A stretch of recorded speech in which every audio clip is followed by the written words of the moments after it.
Beaucoup de choses ont été dites, mais je crois qu'il est important pour nous, à un moment, de se poser et de se rappeler, de réfléchir. Et l'initiative de Johan, en tant que secrétaire de la section de Creil, d'inviter les autres sections de gauche à la pose de cette plaque ici, dans notre ville, est un moment privilégié pour justement se rappeler, non pas, comme il l'a dit, avec nostalgie, non pas pour faire beau, mais pour se poser, pour réfléchir, pour entrevoir, pour forger un autre avenir. Et donc, permettez-moi d'abord de les remercier, Aïcha, Johan et Karim, pour cette initiative qui traduit la volonté d'action unitaire des forces de gauche dans notre bassin crayois, et je crois que ça, c'est un gage pour notre avenir. 80 ans. 80 ans d'histoire ouvrière. Et je voudrais, parce qu'il est là, saluer Jean Pikevitch, qui a blanchi sous l'armée syndicale et politique. Il a été de nombreux combats, aux portes des usines, à l'auberge du Compagnon. Et je crois qu'il pourrait témoigner de ces combats. Mais le Front populaire, c'est aussi une source d'inspiration du mouvement social dans notre pays.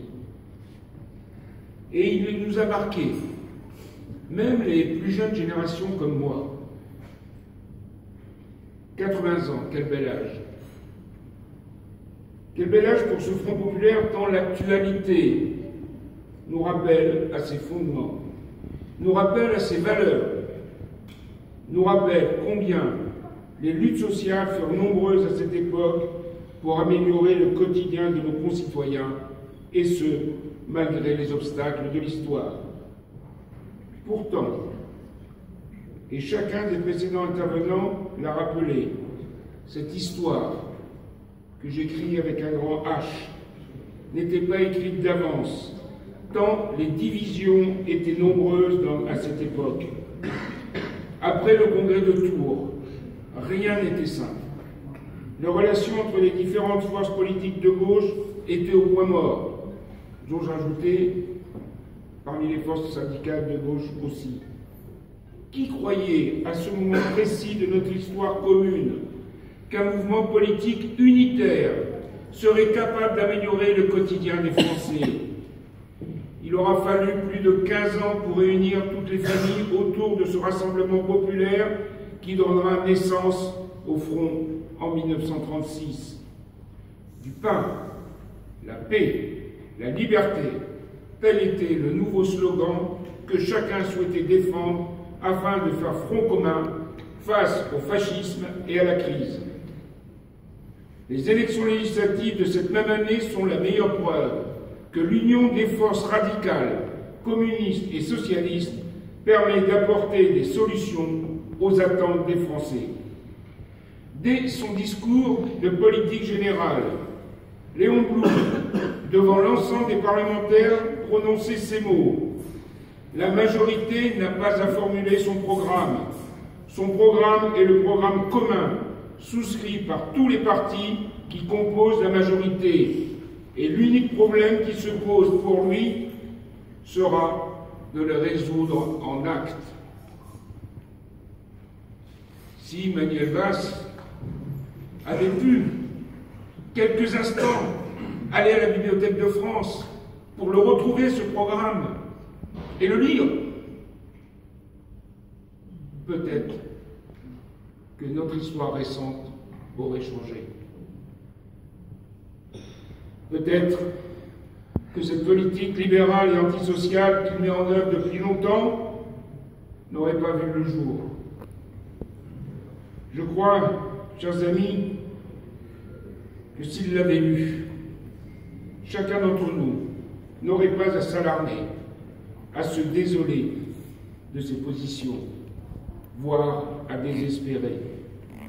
Le Front populaire, ce n'est pas seulement la référence d'une gauche unie, c'est aussi celle d'une gauche qui agit, un esprit auquel j'appelle nos dirigeants à être fidèles.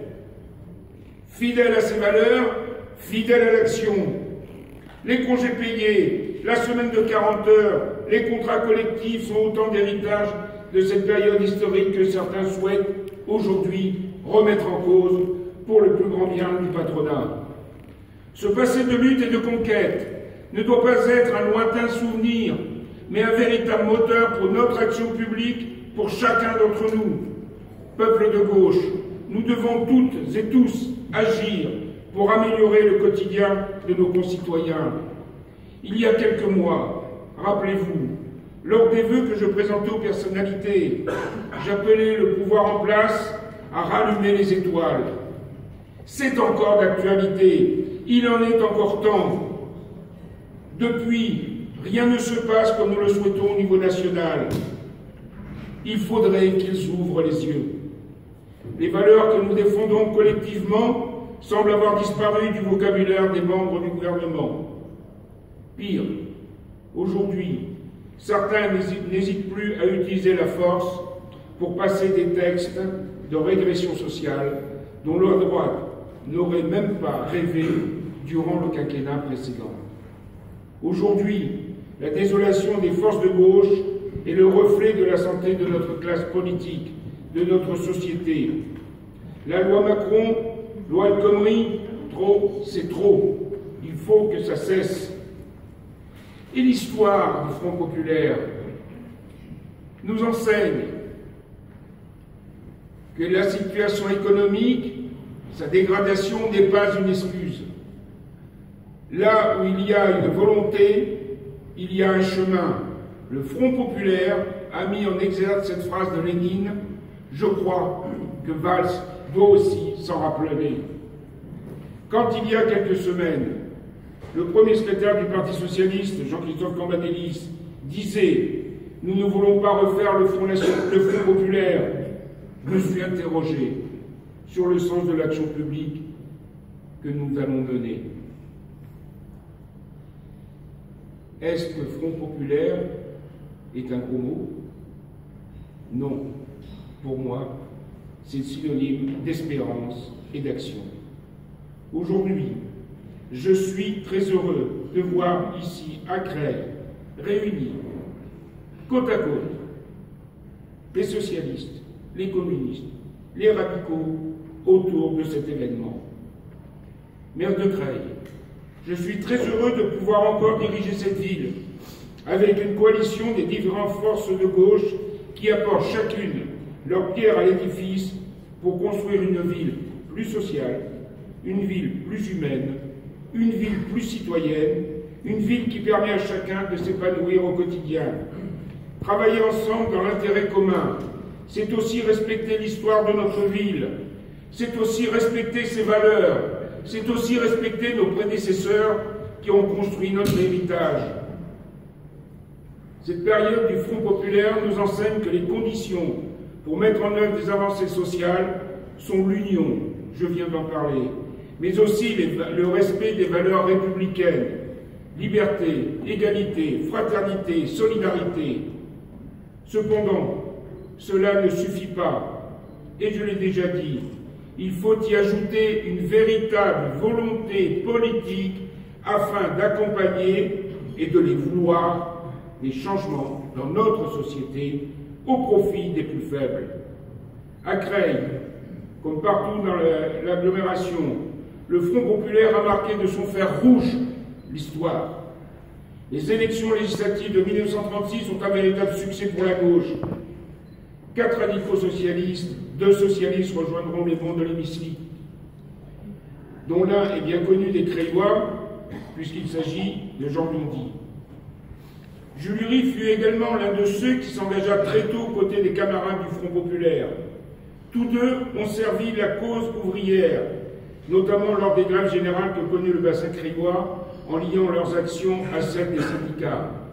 Très attaché aux valeurs de gauche, Jules Rie s'opposa à plusieurs reprises aux décisions de justice ou aux décisions parlementaires qui devaient sanctionner ses collègues communistes. Demain, que restera-t-il de cette période de revendication, de cette période d'avancée sociale, mais aussi de travail entre les différents partenaires de gauche? Beaucoup. Beaucoup. Que restera-t-il de la gauche après 1917, après 2017? Pas grand-chose, si ce n'est cette période de désespoir.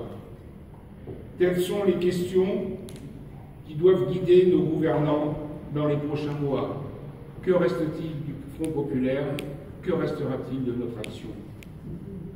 À désespérer les salariés, à désespérer les familles, à désespérer les retraités.